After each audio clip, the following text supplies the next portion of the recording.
Jacob effing deGrom.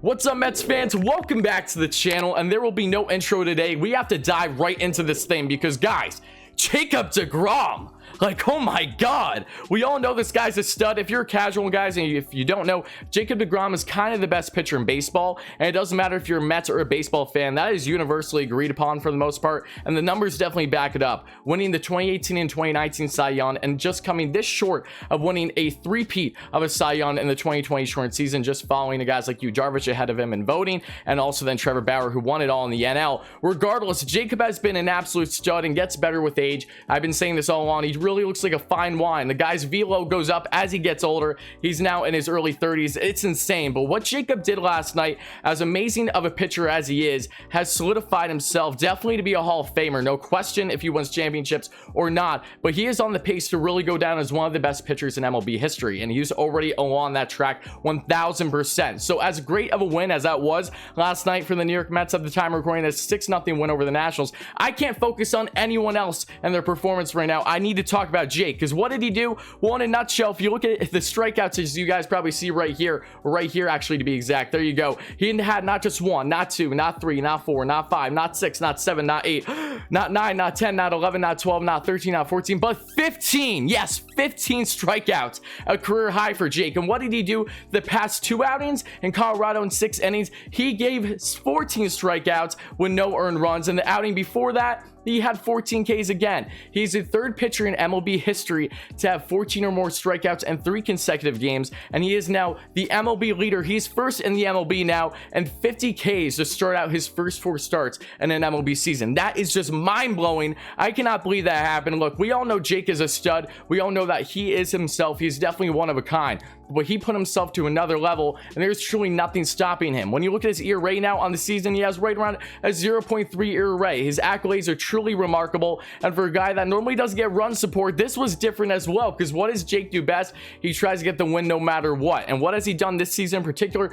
Get hits. Jake had literally 2 hits on the night, starting things off with the game still being tied going to the bottom of the 5th. Jake's like, F it, I'm gonna do it myself once again. He gets an opposite field double that brings in a run to give the Mets a 1-0 lead on 2 outs, might I add. He's been stellar, and then he also tacks on another hit there in the 8th inning with 1 out to continue to roll. Jake had a phenomenal game, a shutdown performance on the Washington Nationals, and gave up 2 hits, and this man is rolling to easily be one of the best pitchers the MLB has ever seen.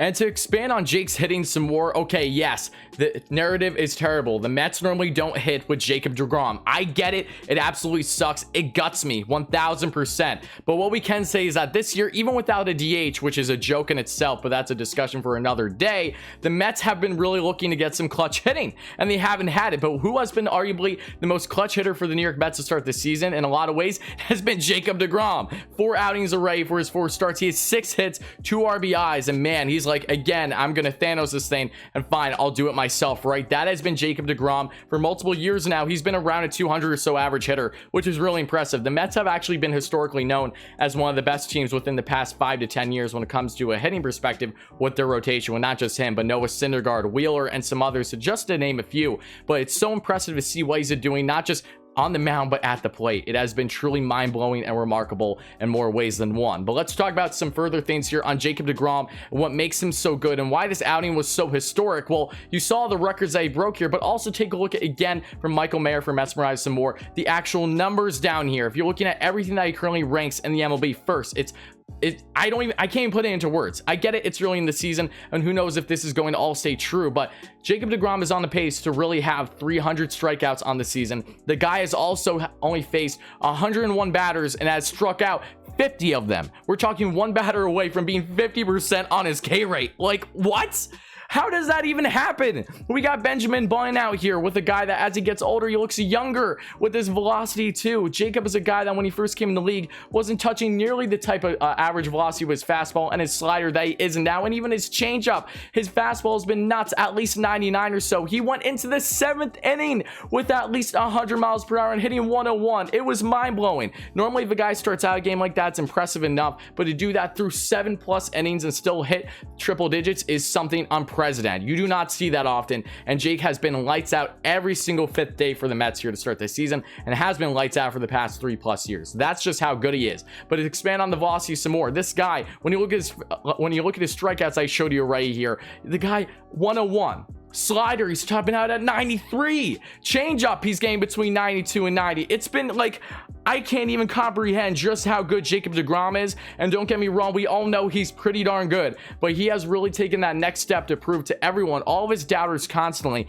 as long as he continues this pace, he is for sure going to win the Cy Young again. I picked him unbiasedly, and I think most people in the league would say, yeah, Jake is definitely still the guy to beat. As good as Trevor Bauer was in the shortened season, unlike the Trevor Bauers and the Garrett Coles of the world, you don't see Jacob deGrom manipulating his fastball and his spin rate. That is something that you see with a lot of guys that have done well as they now get into their 30s or, early 30s, stuff like that. And both Bauer and Cole, just to name a few, I know Bauer's right around 30 or so, but still, you see Jake, the spin rate has been consistent throughout his career. He's not getting those crazy 12-6 curveballs in there or anything like that to really try and make him better. And he didn't have any point in his career where he was at the same level as Bauer and Garrett Cole, where they were down. We're talking 4+ year rate. He has been consistent, but he has just put in the work every single season and off season, make himself the best he can possibly be. He wants to be elite. He has said it himself, I want to be the best pitcher in baseball. I have my eyes set on Hall of Fame, and he's a team player more than anything else. Even without the wins, that is not the fact that this guy has not done terrible things to his teammates, and I'm exaggerating, but given his win-loss record is beyond me. So here, kudos to Jacob deGrom again for not just being the best pitcher in baseball, but being such a great teammate and such a team first type mentality.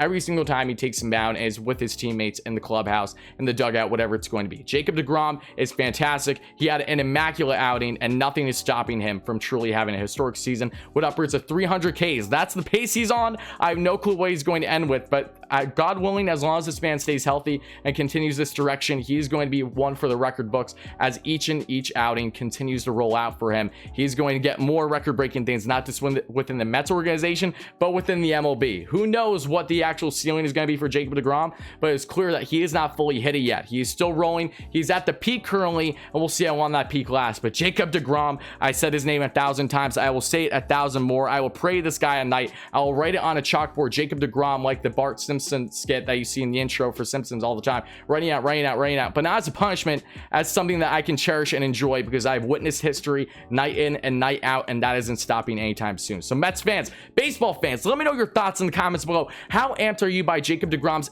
amazing, truly one-of-a-kind performance last night at the time recording this against the Nationals in that 6-0 win? What can you expect from Jake for the remainder of the season, and how high of a peak do you think he's going to reach within the Mets and throughout his career? Do you think that this is going to continue all season long? Do you think we might see a dip? Let me know it all as always. And guys, if you ended up enjoying this kind of Mets content and want to see more great Mets content like this, you know what to do by now. Make sure to smash that like and subscribe button. Share this video with your friends. Put on the notification bell. All those great things. Jacob deGrom, Jacob DeGoat. That's all I gotta say, and I'll talk to you soon. Let's go Mets, baby.